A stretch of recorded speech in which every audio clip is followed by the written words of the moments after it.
कल की कथा में हम लोग सुने कि भगवान नाम से बढ़कर संसार में लाभ कुछ नहीं है।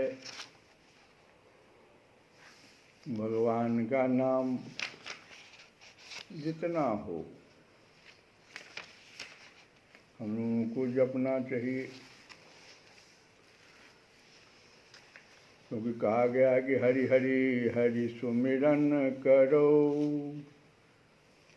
हरि हरि हरि हरि सुमिरन करो, हरि चरण अरविंद उर धरौ, हरि चरण अरविंद उर धरौ। भगवान का खूब नाम भजना चाहिए और भगवान दशरथ के घर में आए थे राम जी के रूप में, और उस समय का दृश्य भी बड़ा सुंदर था, क्योंकि आजू दशरथ के आंगन भीड़, ऐसा सुंदर समय। सोचो, भगवान नाम का हम लोग सहारा ले लें।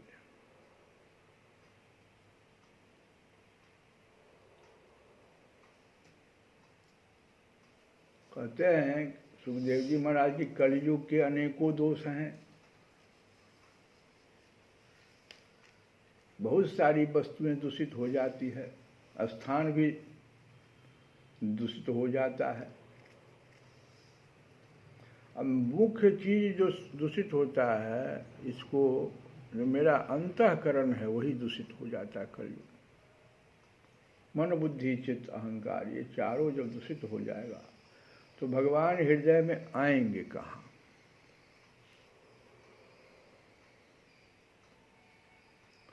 इसीलिए बड़ा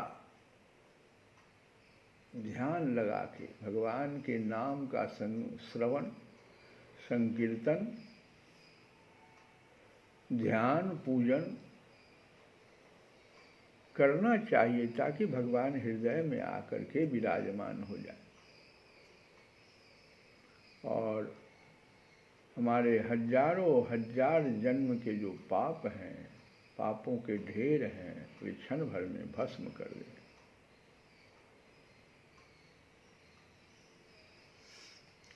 आज सुखदेव जी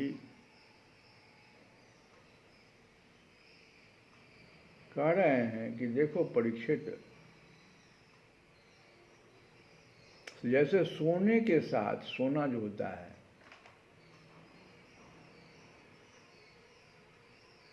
संयुक्त होकर अग्नि उसके धातु संबंधी मलिनता आदि दोषों को नष्ट कर देती है। सोना में जो सोना एक धातु है और उसमें बहुत सारे अन्य तत्व आके मिल जाते हैं, उससे मलिनता हो जाती है। हमको चाहिए शुद्ध सोना, तो अग्नि क्या करती है, सोने के साथ मिल करके और मलिनता को नष्ट कर देती है। वैसे ही साधकों के हृदय में स्थित होकर भगवान उनके अशुभ संस्कारों को सदा के लिए मिटा देते हैं।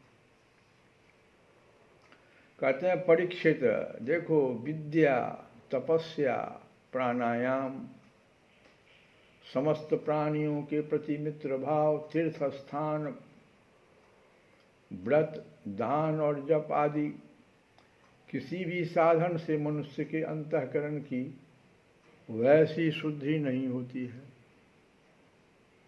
ये सब जो किया जाता है ना, विद्या लोग प्राप्त करता है, शास्त्रों की विद्या, वेदाध्ययन करता है, तपस्या करता है लोग, प्राणायाम, समस्त प्राणियों के प्रति मित्र भाव भी रखता है, तीर्थ स्थान करता है, व्रत दान जप सब कुछ करता हुआ भी मनुष्य के अंतःकरण की वैसी शुद्धि नहीं होती जैसी शुद्धि भगवान पुरुषोत्तम के हृदय में विराजमान हो जाने पर होती है। जिह्वा पर तेरा नाम रहे और हृदय में तेरा ध्यान रहे, ये दोनों क्रिया साथ होनी चाहिए। परीक्षित, अब तुम्हारी मृत्यु का समय निकट आ गया है। सुखदेव जी अब कह रहे हैं, जो हमें सुनाना था और जो तुमको सुनना था सब पूरा हो गया, मृत्यु का समय भी तुम्हारा आ गया है। अब सावधान हो जाओ, पूरी शक्ति से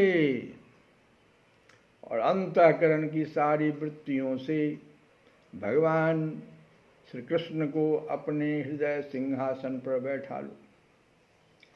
ऐसा करने से अवश्य ही तुम्हें परम गति की प्राप्ति होगी।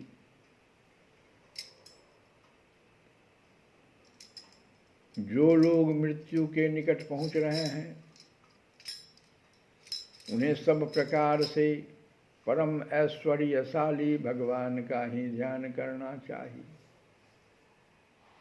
प्यारे परीक्षित, सबके परम आश्रय और सर्वात्मा भगवान अपना ध्यान करने वाले को अपने स्वरूप में लीन कर लेते हैं, उसे अपना स्वरूप बना लेते हैं। परीक्षित, यूँ तो कलयुग दोषों का खजाना है, परंतु इसमें एक बहुत बड़ा गुण है। अब वह गुण यही है कि कलयुग में केवल भगवान श्री कृष्ण का संकीर्तन करने मात्र से ही सारी आसक्तियां छूट जाती है और परमात्मा की प्राप्ति हो जाती है। सतयुग में भगवान का ध्यान करने से, त्रेता में बड़े बड़े यज्ञों के द्वारा उनकी आराधना करने से और द्वापर में विधिपूर्वक उनकी पूजा सेवा से जो फल मिलता है वह कलयुग में केवल भगवान नाम का कीर्तन करने से ही प्राप्त हो जाता है।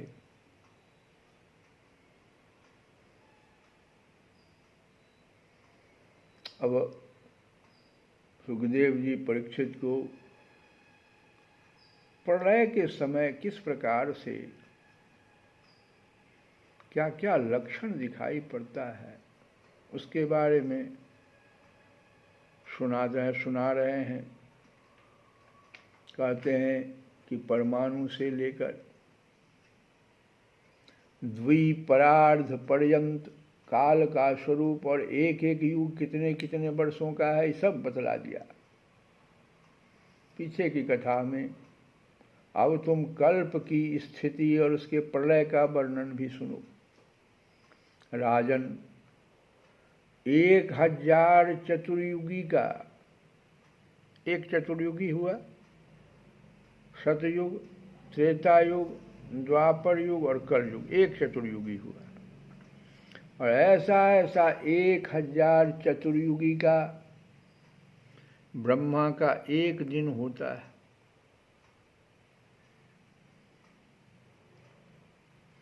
और ब्रह्मा के इस दिन को ही कल्प भी कहते हैं। कल्प का मतलब है ब्रह्मा का एक दिन, रात नहीं। अभी एक कल्प में अब क्या है कि कितने मनु होंगे, तो इसी से मनवंतर हो जाता है। मनु से ही मनवंतर नाम पड़ा है, जैसे अभी चल रहा है।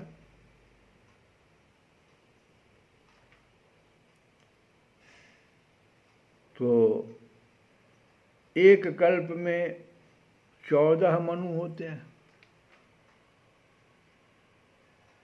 इस मनवंतर, वैवस्वत मनवंतर अभी चल रहा है। इसके बाद ही सावर्णी, तो ये 7वां हो जाएगा।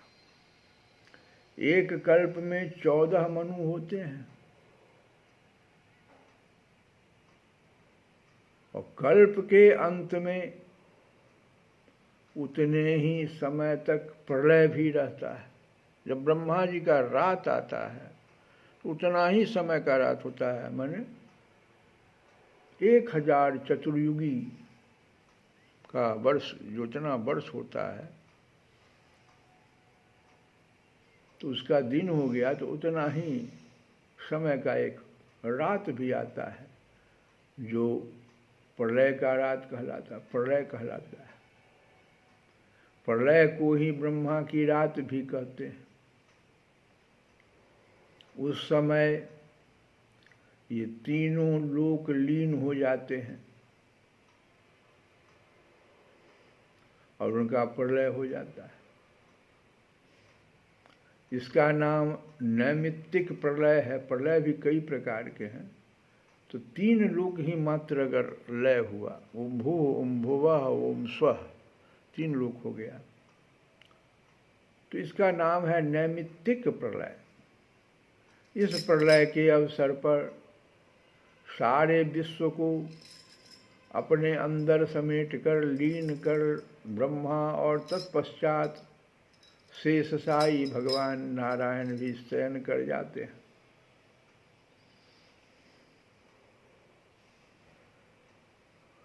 इस प्रकार रात के बाद दिन और दिन के बाद रात होते होते, अभी ब्रह्मा जी गए नहीं।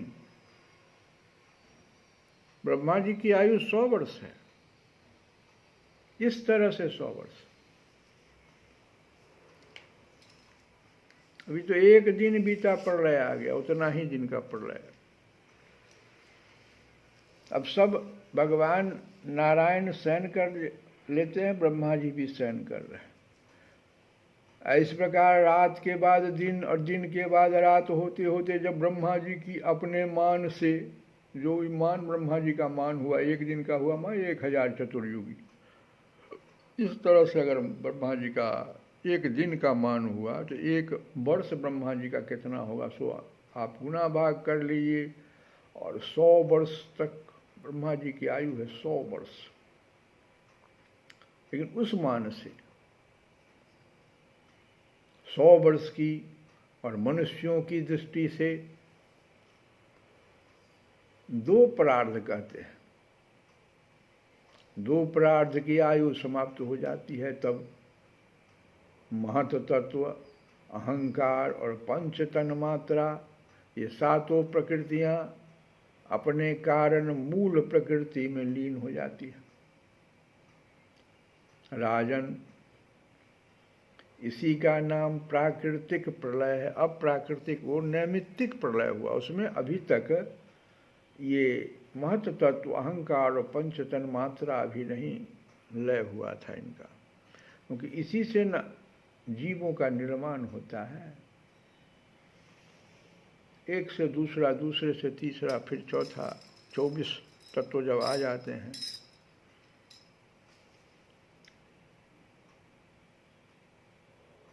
तो जब ये 7 प्रकृतियां अपने कारण मूल प्रकृति में लीन हो जाती है तो इसको प्राकृतिक प्रलय कहते हैं। इस प्रलय में प्रलय का कारण उपस्थित होने पर पंचभूतों के मिश्रण से बना हुआ ब्रह्मांड अपना स्थूल रूप छोड़कर कारण रूप में स्थित हो जाता है, घुल मिल जाता है। अब ब्रह्मा जी ही नहीं रहे तो ब्रह्मांड कहाँ से आएगा। परीक्षित, प्रलय का समय आने पर अब क्या लक्षण होगा सो सुनिए। प्रलय का, इस तरह का जो प्रलय का समय आएगा, तो प्रलय का समय आने पर 100 वर्ष तक मेघ पृथ्वी पर वर्षा नहीं करते, किसी को अन्न नहीं मिलता। उस समय प्रजा भूख प्यास से व्याकुल होकर एक दूसरे को खाने लगती है। इस प्रकार काल के उपद्रव से पीड़ित होकर धीरे धीरे सारी प्रजा क्षीण हो जाती है। अब प्रलयकालीन सांवर्तक सूर्य जो कैसे देखो अपनी प्रचंड किरणों से समुद्र, प्राणियों के शरीर और पृथ्वी का सारा रस खींच खींच कर सोख जाते हैं, समुद्र वगैरह सब, और फिर उन्हें सदा की भांति पृथ्वी पर बरसाते नहीं। उस समय जो संकर्षण भगवान हैं, संकर्षण आकर्षित करके भगवान के मुख से प्रलयकालीन संवर्तक अग्नि प्रकट होती है। उस अग्नि का नाम है संवर्तक अग्नि। वायु के वेग से वह और भी बढ़ जाती है और तल अतल आदि सातों नीचे के लोकों को भी भस्म कर देती है। ये तीनों को लोक हम लोग सुने थे, अब सातों लोकों को नीचे का सब भस्म कर देती है। वहाँ के प्राणी तो पहले ही मर चुके होते हैं, नीचे से आग की करारी लपटें और ऊपर से सूर्य की प्रचंड गर्मी। उस समय ऊपर नीचे चारों ओर यह ब्रह्मांड जलने लगता है। थोड़ा सा उसका दृश्य जब वो लावा निकलता है पृथ्वी से, उस समय का दृश्य लगभग थोड़ा सा हल्का सा दृश्य लगता है, वैसा ही है।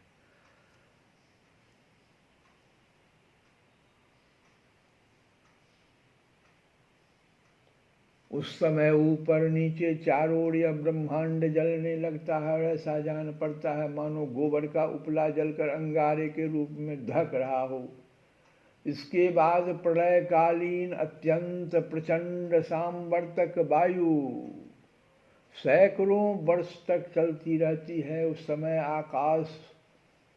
समय का आकाश धुएं और धूल से तो भरा ही रहता है।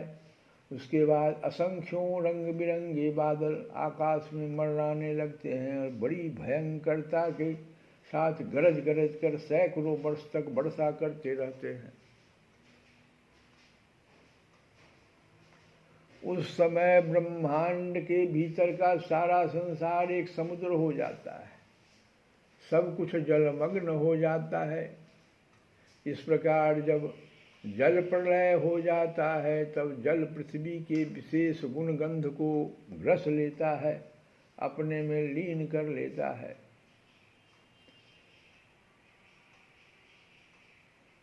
गंध गुण के जल में लीन हो जाने पर पृथ्वी का प्रलय हो जाता है। वह जल में घुल मिलकर जल रूप बन जाती है। अब हम लोग कथा को यहाँ पर रोक करके, ये तो अभी प्रलय का पृथ्वी तक ही हम आए हैं, लेकिन 5 महाभूत है, 5 महाभूत का प्रलय होगा। अभी तो पृथ्वी का प्रलय हुआ है जल में। अब कल की कथा में हम लोग आगे का प्रलय भी सुनेंगे। इसीलिए भगवान नाम का सहारा ले लिए। ये सब होगा, इस समय आने पर सब होगा।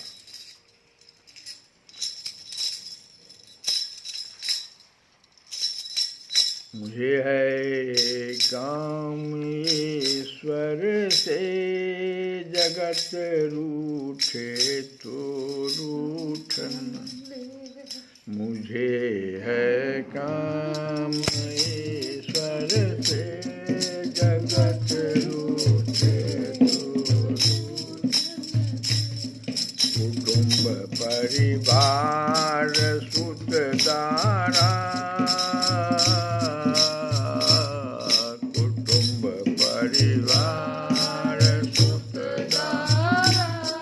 माल धन लाज लोकन की, हरि के भजन करने में अगर छूटे तो छूटा। हरि के भजन करने में अगर छूटे तो छूटा। बैठ संतों की संगत में करूं कल्याण, अपना करूं कल्याण बैठ संतों की संगत में करूं कल्याण मैं अपना करूं कल्याण मैं अपना लोग दुनिया के भोगों में लोग दुनिया के भोगों में मौज लूटे तो लूटन दे मुझे है काम ईश्वर से मुझे है काम ईश्वर से जगत रूठे तो रूठन दे प्रभु का ध्यान करने की लगी दिल में लगन मेरे लगी दिल में लगन मेरी प्रीत संसार विषयों से अगर टूटे तो टूटन दे मुझे है काम ईश्वर से रत रूठे तो रूठन दे क्यों भाई मिलता है सच्चा सुख केवल भगवान तुम्हारे चरणों में भगवान तुम्हारे चरणों में यह विनती है पल छिन छिन की रहे ध्यान तुम्हारे चरणों में रहे ध्यान तुम्हारे चरणों में जिह्वा पर तेरा नाम रहे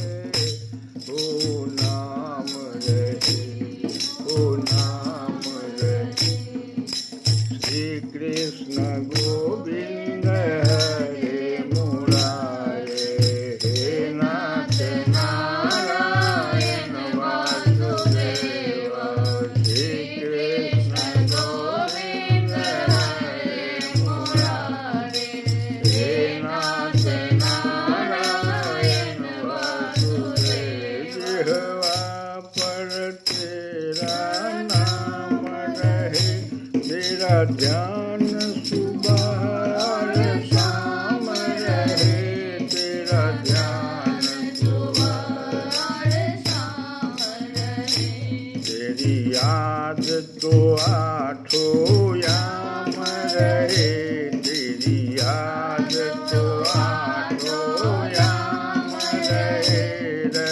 ध्यान तुम्हारे चरणों में मिलता है सच्चा सुख केवल भगवान तुम्हारे चरणों में श्री कृष्ण गोविंद हरे मुरारे हे नाथ नारायण